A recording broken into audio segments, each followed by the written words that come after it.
इस बार हम आपके लिए लेकर आए हैं सियासत, खींचतान और छापा, तमाम सारी नई खबरें। तो चलिए शुरू करते हैं इस बार का पावर सेंटर।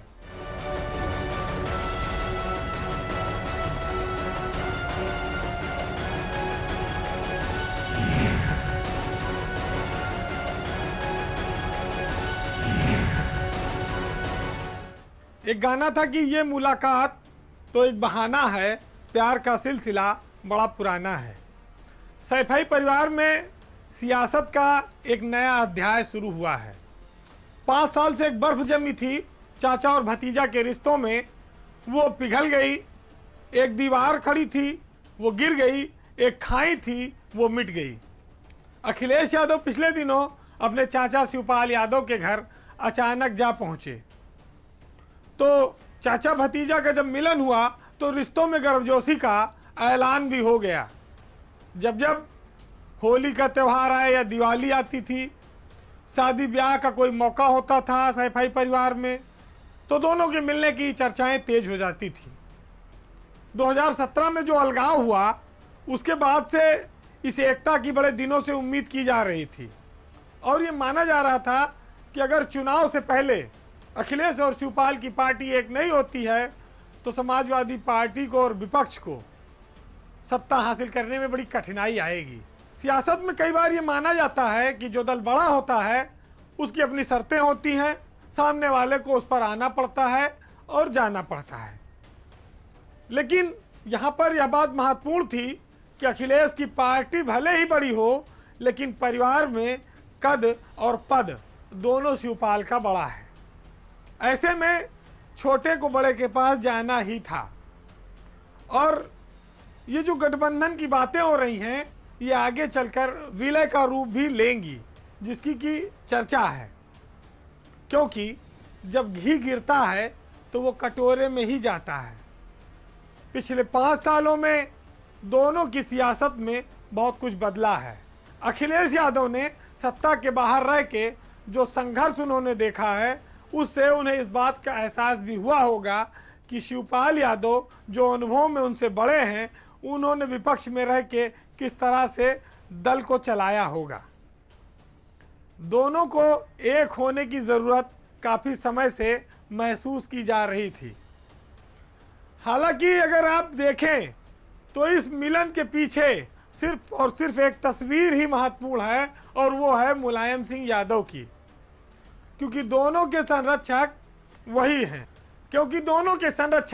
वही हैं। एक मुलायम का जन्मदिन लखनऊ में मनाता है, दूसरा सैफई में मनाता है।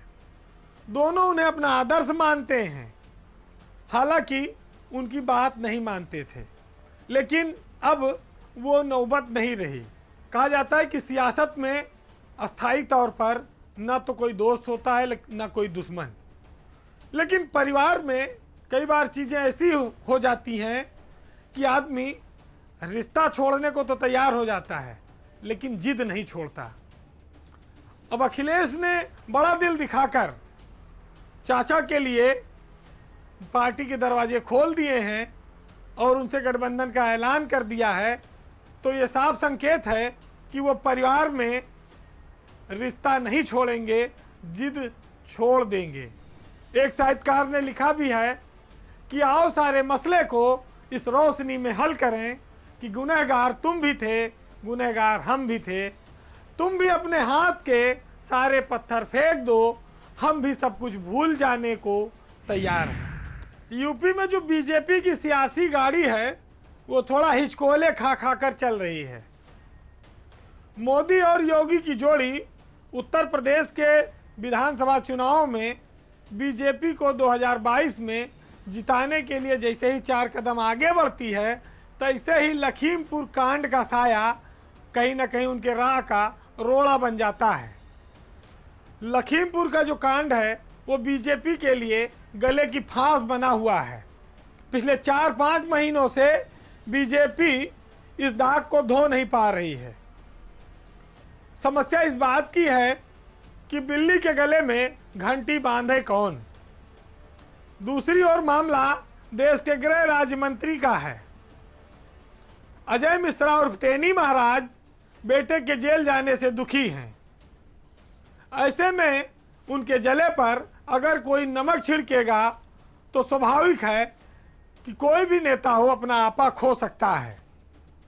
आपको याद होगा कि किसानों को जीप से कुचलकर मार देने की आग जब थोड़ी शांत पड़ी तब ये लग रहा था कि बीजेपी अब राजनीतिक गतिविधियों से इस मामले की याद लोगों के दिल से मिटा देगी। लेकिन उसी समय गृह राज्य मंत्री की गृह दशा कुछ ऐसी खराब हो जाती है कि सारा नेताओं का किया करा कुल मामला गुड़ गोबर हो जाता है। पिछले दिनों टेनी महाराज फिर चर्चा में आए, पत्रकारों से वो भिड़ गए, हाथापाई की नौबत आ गई, बीजेपी की बड़ी किरकिरी हुई। बीजेपी ये चाहती है कि लखीमपुर का मामला शांत हो जाए, लोग उस बात को भूल जाएं। लेकिन उनके ही मंत्री, उनके ही सांसद उनके लिए चुनौती और चिंता बने हुए हैं। विपक्ष को बैठे बैठाए मुद्दा मिल जाता है। सरकार और संगठन दोनों कुछ जब तक डैमेज कंट्रोल करते हैं तब तक टेनी महाराज के यहाँ से कोई ना कोई ऐसी सूचना आ जाती है कि वो छटपटाने लगती है। चूँकि अजय मिश्रा का ओहदा गृह राज्य मंत्री का है, ऐसे में राज्य के स्तर पर बीजेपी में उन्हें रोकने वाला कोई नहीं है। हालांकि इन सब के इतर बीजेपी में वरुण गांधी एक ऐसे झंडा बरदार हैं जो ना तो टेनी को बख्शते हैं और ना तो सरकार के अफसरों को। वो इस पर खुलकर बोलते हैं, पार्टी लाइन के खिलाफ बोलते हैं और हिम्मत जुटाकर बोलते हैं। इस स्थिति में भी बीजेपी वरुण गांधी को भी नहीं रोक पा रही है।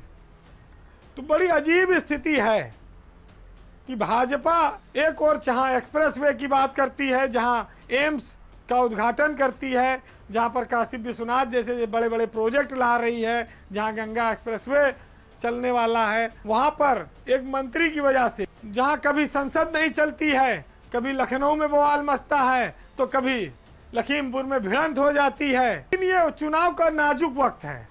बीजेपी अपने नेताओं पर लगाम लगाए तो लगाए कैसे, क्योंकि मंत्री का मामला है, सीधे केंद्र से जुड़ा है। अगर वहीं पर कोई बात हो तो बात बनेगी, अन्यथा लखीमपुर का कांड बीजेपी के लिए भारी पड़ता जा रहा है। और इसका आकलन जो थिंक टैंक हैं यूपी में बैठे हुए वो सब कर रहे हैं। बस बात तो वही है कि आखिर बिल्ली के गले में घंटी बांधे तो बांधे कौन। अपने देश में कई सारी ऐसी एजेंसियां हैं जो चुनाव नहीं लड़ती हैं, लेकिन चुनाव में उनका रोल बड़ा इंपॉर्टेंट होता है। अब उत्तर प्रदेश में चुनाव है और ऐसे में आयकर विभाग, इनकम टैक्स, इसकी चर्चा आप खूब सुनेंगे। कई जगह जब चुनाव होता है तब भी आप सुनते होंगे कि इनकम टैक्स आ गया, आईटी का छापा पड़ गया। अब लखनऊ में भी इसकी शुरुआत हो गई है। इनकम टैक्स ने लखनऊ, मैनपुरी, बनारस, मऊ, आगरा कई जगहों पर एक साथ छापा डाला है समाजवादी पार्टी के नेताओं और अखिलेश यादव के करीबियों पर, जिसमें मैनपुरी में आरसीएल ग्रुप के मालिक मनोज यादव हैं, उनके यहाँ छापा पड़ा है। इसके अलावा जो लखनऊ में अखिलेश यादव के निजी सचिव हैं जैनेंद्र यादव, उनके यहाँ छापा पड़ गया।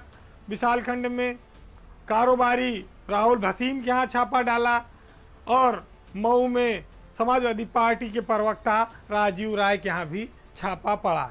ये छापा लंबा चलता है, 30 घंटा 40 घंटा चलता है, चाहे आपका घर छोटा हो चाहे बड़ा।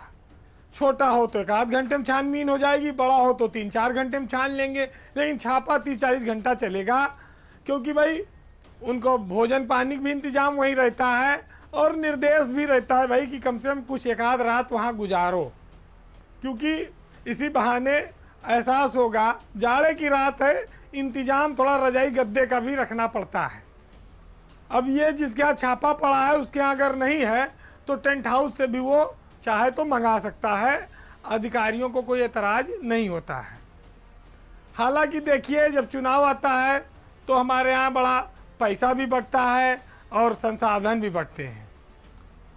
एक जानकार आदमी ने कहा भैया कि अगर चुनाव में सरकारी एजेंसियों का इतना महत्व है, इतना ज़रूरत है, तो ऐसे हर राज्य में एक एक रिजर्व बैंक खोल देना चाहिए, अपनी अपनी नोट छापो, अपना अपना मुआवजा बांटो और हर जाना नजराना शुक्राना बख्शीश मुआवजा खूब जम के दो, ना कोई टकराव हो ना कोई टकराव हो। वैसे नेताओं के यहाँ छापा पड़ता है, पत्रकारों के यहाँ पड़ता है, बड़े बड़े लोगों के यहाँ छापा पड़ता है, लेकिन आज देश के हर आदमी को ये बात सुननी चाहिए कि भाई मेहनत करके इतना पैसा जरूर कमाओ कि कम से कम जीवन में एक बार तुम्हारे यहाँ इनकम टैक्स का छापा जरूर पड़े। क्योंकि अगर आप सही हो तो कुछ साबित करने की कोशिश ना करो, जरूरत नहीं है, बस बने रहिए, अपना काम करते रहिए, गवाही खुद वक्त दे देगा। तो सियासत में छापा और पापा ये दोनों बड़े महत्वपूर्ण हैं, और दोनों अगर ना हो तो आदमी की हाल खराब हो जाती है। छापा पड़ता है, नाम होता है, कुछ लोग बदनाम हो जाते हैं, कुछ लोगों को फ़ायदा मिलता है। पापा रहते हैं तो पापा सब देख लेते हैं, सब मैनेज भी कर देते हैं। लेकिन सियासत में एक जो स्टैंडर्ड है, एक मानक है, एक शुचिता है, वो ये कहती है कि विरोधियों का भी सम्मान होना चाहिए। एक स्तर तक ही लड़ाई जायज़ है, बिलो द बेल्ट वार जो है उसको जनता स्वीकार नहीं करती है। इससे पहले भी बहुत सारे छापे आपने देखे होंगे, सुने होंगे, अफसरों के यहाँ मशीन मंगाई गई, कई कई बोरा नोट निकला, काफ़ी सारा सोना चांदी हीरा जवाहरात निकला। अब देखना होगा कि इन सियासी छापों में क्या निकलता है। राजीव राय सपा के प्रवक्ता हैं, बीजेपी के खिलाफ बोलते हैं, उनको छापे जो मारने गया होगा अफसर वो ज़रूर ये बात कहेगा कि भाई राय साहब थोड़ा संभाल के बोलो, ये छापा आए हैं, आप यहाँ भोजन पानी करेंगे, 30-40 घंटा रहेंगे, कल चले जाएंगे, उसके बाद लोग सोचेंगे छापा ख़त्म, लेकिन अभी आपको हम बुलाते रहेंगे। इस सियासी छापे में किसका क्या हश्र होगा ये चुनाव का परिणाम बताएगा। जाते जाते हम आपको इन्हीं शब्दों के साथ छोड़ जाते हैं कि तो क्या हुआ अगर जीवन में थोड़ा सा संतरास लिखा है, जिसने जितनी पीड़ा झेली उसने उतना ही इतिहास लिखा है। तो इस बार के पावर सेंटर में इतना ही, अगले सप्ताह आपसे फिर मुलाकात होगी, तब तक के लिए नमस्कार।